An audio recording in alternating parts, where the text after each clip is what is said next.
You ask Tiger to solve. This deals with linear equations with one unknown. The final result is y equals -4/3. Let's solve it step by step.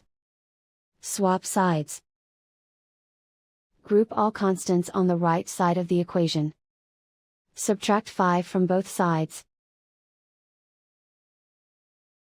Group like terms. Simplify the arithmetic.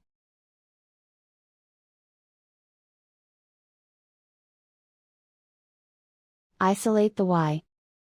Divide both sides by -3. Cancel out the negatives. Simplify the fraction. Move the negative sign from the denominator to the numerator. And so the final result is y equals -4/3.